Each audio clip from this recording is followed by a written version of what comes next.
And that's the job of NATO, and that's the responsibility of NATO partners.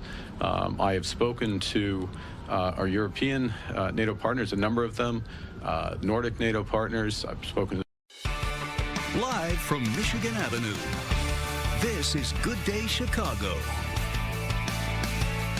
Good morning. Welcome to your cold Monday morning. Thanks for joining us here on Good Day Chicago. I'm Gabriela Primus. Here's some of the stories we're following this morning. It was almost another miracle win for the Bears, but they came up short against the Rams. We have reaction from players. Today is Martin Luther King Jr. Day, and there are events around the Chicago area to honor his legacy. And the overnight snowfall continues and is leading to some slick conditions on the roads. Mike Kaplan, good morning to you. I wish we had better news for people all across the board. I'm still representing. I'm going orange and blue today. Gotta do it. Don't stand down, Mike. All right, we have some really nasty travel conditions. Gabrielle will keep us posted on that throughout the morning. This is not due to a huge pile of snow, but it's so cold, it's windy, and the snow coming down, it's blowing across the road. Watch out for that.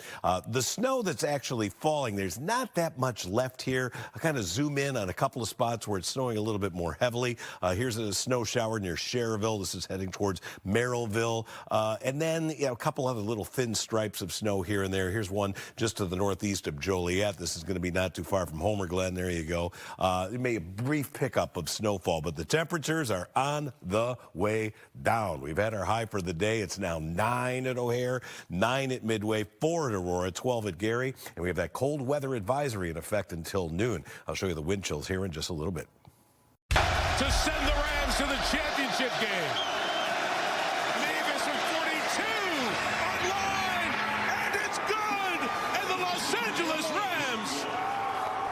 Championship game. Every heart sinks in Chicago, and with that, the magic runs out for the Bears. They lose to the Rams in overtime of the divisional round of the playoffs. You thought they could pull off another miracle win after Caleb Williams' incredible touchdown pass on 4th down late in the 4th quarter. Cassie Carlson has a reaction from the locker room. More than 60,000 Bears fans waited after the Rams hit the game-winning field goal in overtime to give the Bears a standing ovation as they walked off the field one final time this season. A team that had no expectations going into the year became one of the best stories in the NFL, and their belief is part of the reason why Ben Johnson called this a special group, as many of the players said it was their favorite season they've ever had. In these moments, you feel that you let your team down, or you feel that you know this or that, and it's a good lesson learned for us. First time been in this situation for me and for us as a team, and I'm excited for what's to come. You don't get coaches like this very often, and I've had this probably been the most fun I've had playing football this year, with just so many of the special wins, the ups and the downs, the adversity we faced. It was a special group and a special year. Yeah, I didn't expect us to be here, so I think really just for us, just sticking together as a unit from the very beginning. And I mean, just even when I was out, just watching the team win, it was very inspiring. Pull off wins that we haven't pulled off in a very long time was inspiring. So I mean, for this team, I know we've been inspiring the city, inspiring people, and proving doubters wrong. When you're with a group of men for the last time in the locker room, and it's just not going to be the same going forward. That I appreciate all of them, the men and the women, coaches, players, support staff, everybody that had a role this season. It was a special year, and this will be hopefully a feeling in this locker room that we won't forget, and we'll be able to use it as fuel going forward. When you don't get to that, it really sucks. And this was such a great team to be part of this year, and just sucks it had to end.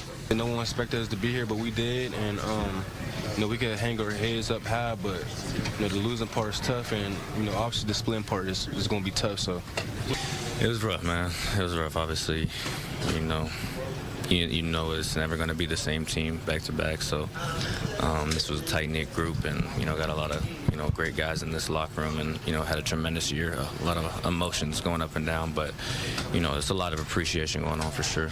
Part of the disappointment in the locker room is the team knowing that the group will never be together again. Many are free agents, including Kevin Byard and Jaquan Brisker. Brisker sat at his locker in his pads for a long time, one of the longest sitting there after the game ended. He said that he would like to be back in Chicago, but they'll see what happens this offseason. Covering the Bears at Soldier Field, Cassie Carlson, Fox Chicago Sports.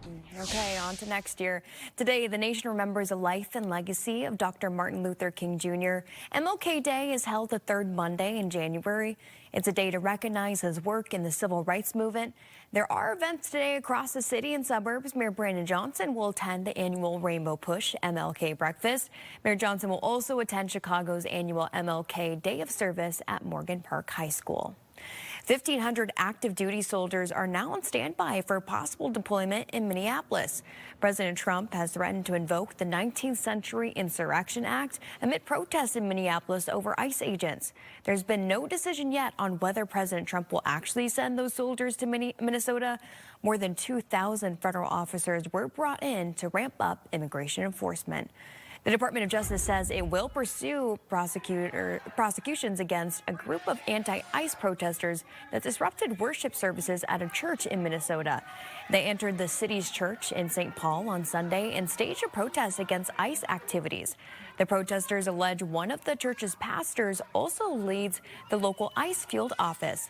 They claim the field office is involved in violent tactics and illegal arrests. The demonstrators also chanted for justice for Renee Good, who was shot and killed by an ICE agent earlier this month.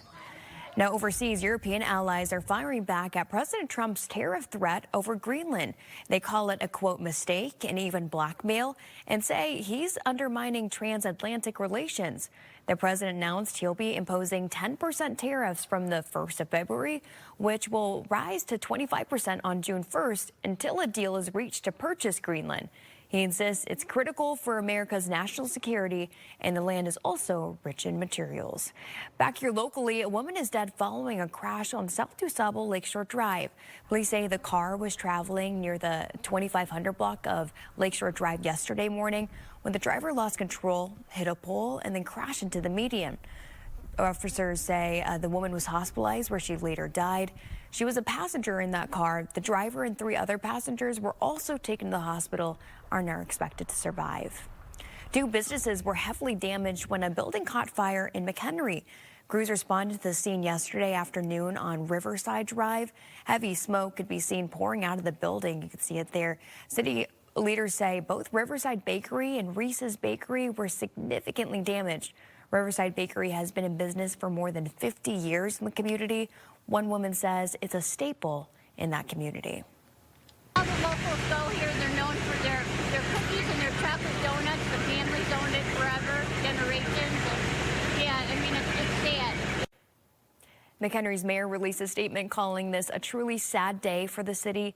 He also says he reached out to both businesses to offer assistance as they work to rebuild or locate. All right, 4:37 now. The wild ride, Mike, it's come to an end. The Bears lose in overtime to the Rams, and the city is in tears. I screamed once during the entire game, and that was the touchdown to Kmet in the 4th quarter. Crazy. Like, we're going to do it again. I was like, this is going to happen. Man, oh, man, oh, Truly man. the All right. Bears until the end. It was another one of these games, highs and lows, but this time the Bears came up just short in overtime. Caleb Williams had a little more magic left when the aforementioned play here. He's going back running. Where's he throwing this to? Oh, my God, he's open. Unbelievable. And that left a lot of us in awe, maybe one of the greatest passes in NFL playoff history.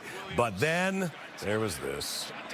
What were we doing throwing a 30-yard pass there? I'm sorry. I'm second-guessing the play calling there, apart from poor communication between DJ and Caleb. That's an interception, and it sets up the game-winning drive and the field goal for the Rams.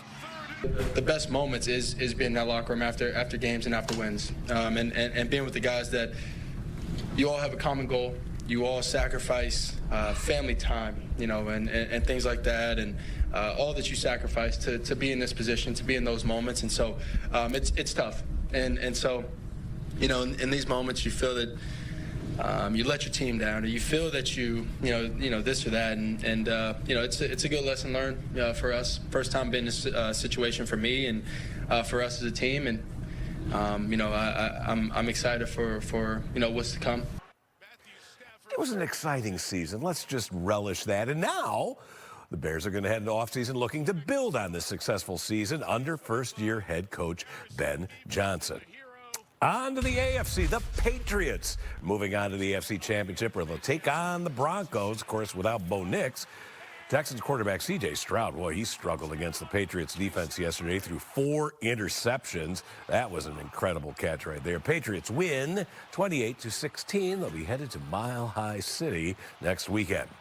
To the association, the Bulls hosted the Nets at the United Center. Kobe White led the way in scoring for the Bulls. He finished with 24. Nikola Vucevic finished with a double-double, 17 points and 11 boards. But it's all good news. Bulls go on to win, 124-102. There's other football. Yeah, we got the U going up against Anthony Ponce's alma mater, Indiana. The stage is set for the football national championship game. Heisman-winning quarterback Fernando Mendoza, #1 ranked Indiana, is going to take on Miami. The game is played at their home stadium, Hard Rock in Miami. And it will be unseasonably chilly in Miami. It actually snowed, not in Miami, but in northern Florida yesterday. Milton, Florida, had another. Remember last year they had snow there? They got it again.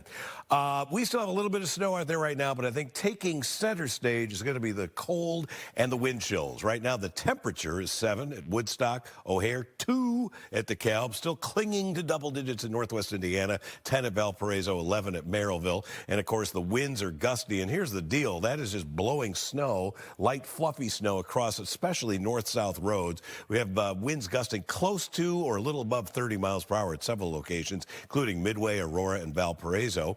And the wind chills, as a result, this is what it feels like on the skin that you aren't covering. We're not seeing anything minus 25 yet, but we're getting close to Calvin, LaSalle, Peru with minus 20 wind chills. Cold weather advisory. It's in effect for all of Chicagoland into northwest Indiana until noon today. That is for the potential of getting wind chills worse than minus 20.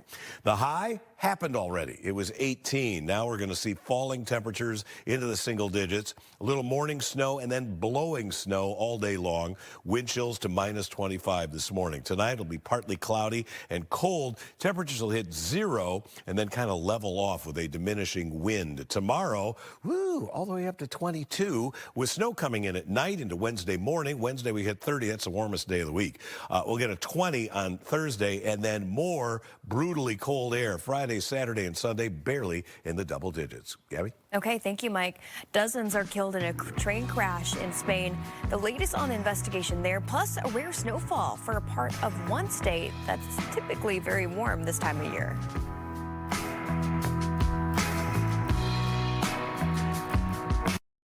Fox 32 News is brought.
Now, Good Day Chicago, the Bears season has come to an end. Caleb Williams threw a late touchdown pass to tie the game. It was incredible, but then threw an interception in overtime, setting up the game-winning field goal for the Rams. Bears lose 20-17. Today, the nation remembers the life and legacy of Dr. Martin Luther King Jr. MLK Day is held the third Monday in January. It's a day to recognize his work in the civil rights movement. There are events today across the city and suburbs. 1,500 active duty soldiers are now on standby for a possible deployment to Minneapolis. President Trump has threatened to invoke the 19th Century Insurrection Act amid protests in Minneapolis over ICE agents. A man is arrested in connection with several armed robberies and burglaries in the city. Police say 20-year-old Brian Pride committed all these crimes in less than 2 hours on January 3rd. They say he first robbed a 35-year-old woman at gunpoint in the 2300 block of West Chicago Avenue. Police say he then went to a business on North Ashland and robbed 2 people at gunpoint. Investigators then say Pride broke into a business on North Lincoln. He has been charged with 3 felony counts of armed robbery and 2 felony counts of burglary. The death toll from Iran's crackdown on anti-government protests has climbed to over 3,900 people. Tehran's streets have been quiet in recent days as protesters tapered off amid thousands of arrests. But the Trump administration says it is closely watching developments after Iran promised to halt executions, though President Trump is still not ruling out military force. Iran's neighbors warn military action could rattle the global economy.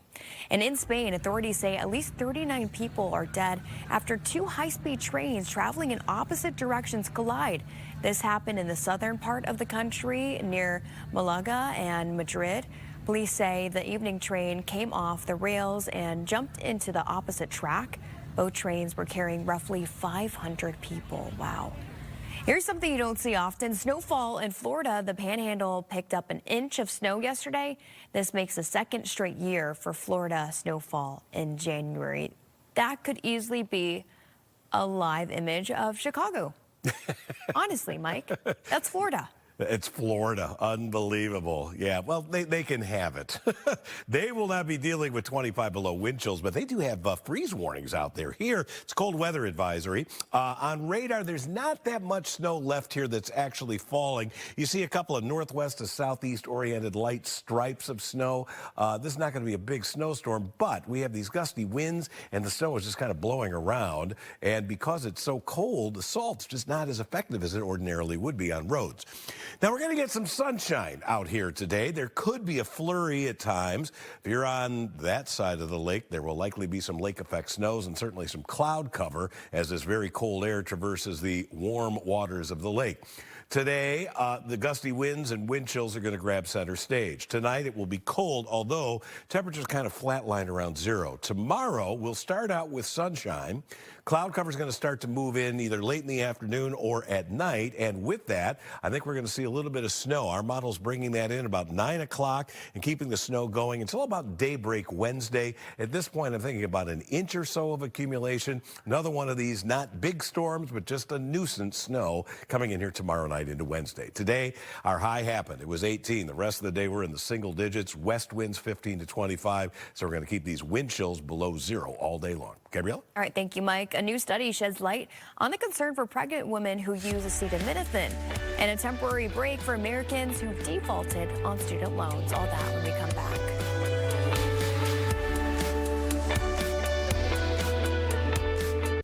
We have our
Welcome back. A new study finds there is no meaningful link between pregnant mothers using acetaminophen and her child developing autism or ADHD. An international research team reviewed 43 studies before coming to that conclusion. One study compared siblings from the same family. One was exposed to acetaminophen in the womb and the other was not. There was no difference in neurodevelopmental outcomes. The findings were published in The Lancet. A new study is raising concerns about how artificial intelligence could be affecting mental health for some users.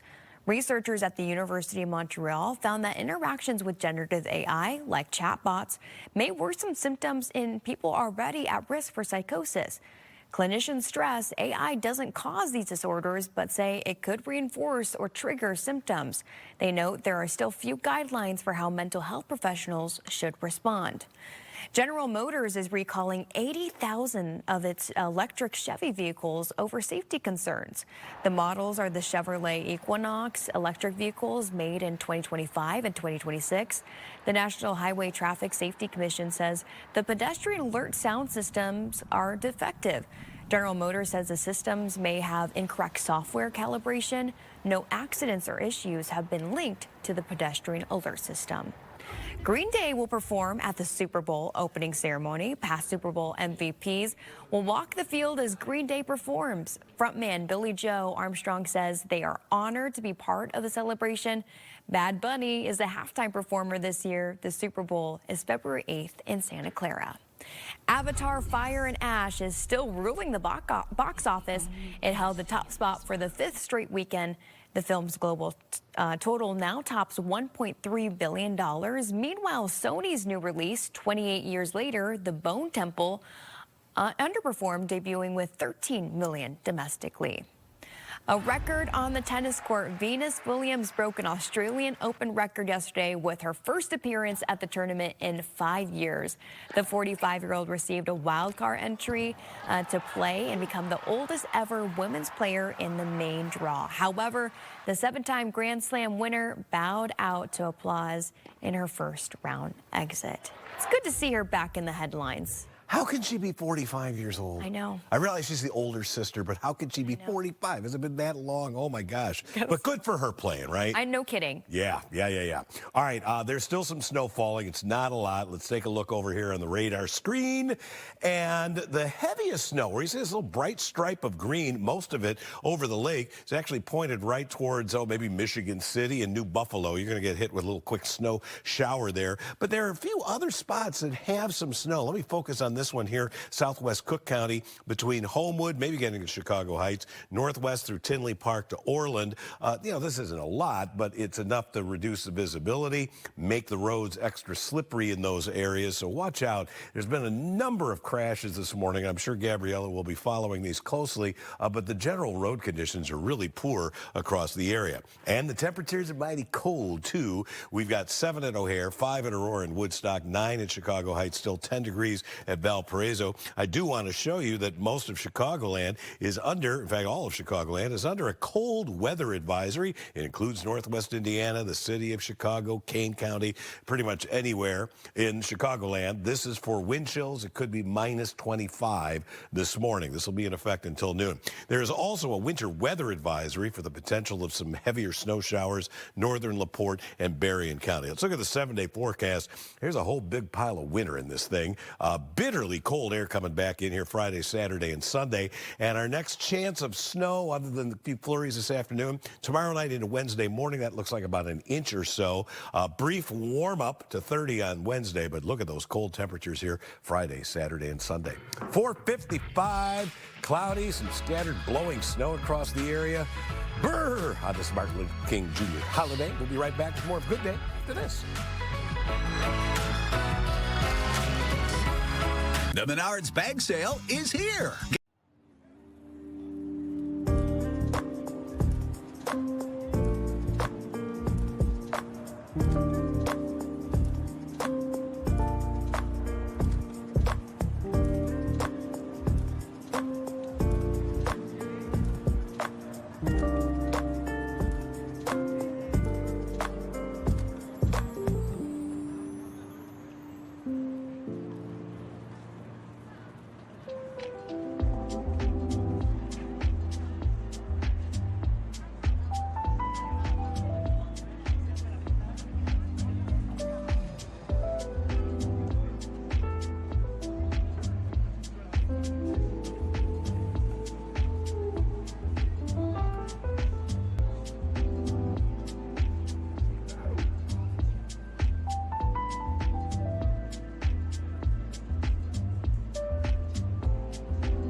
The Trump administration is touting its efforts to lower car prices. The new changes include eliminating the $7,500 electric vehicle tax credit, rescinding California EV rules, and removing penalties on drivers for not meeting fuel efficiency requirements. Transportation Secretary Sean Duffy says that the changes will, quote, bring car prices down. But Democrats argue that the new rules and auto tariffs would negatively affect consumers. Paramount furthers its push to acquire Warner Brothers, holding talks with the French President Emmanuel Macron and UK officials. The $108 billion hostile bid faces some intense regulatory scrutiny as Paramount battles Netflix for the studio giant. A judge refused to fast-track Paramount's lawsuit against Warner Brothers, keeping the deal timeline intact ahead of a shareholder vote. Warner Brothers put itself up for sale last fall and inked a deal with Netflix in December. Ads are coming to ChatGPT, but just the free version. All other paid and business plans will remain ad-free. Now, these ads will appear at the bottom of the answers and are said not to influence ChatGPT's responses, but they will reflect user searches.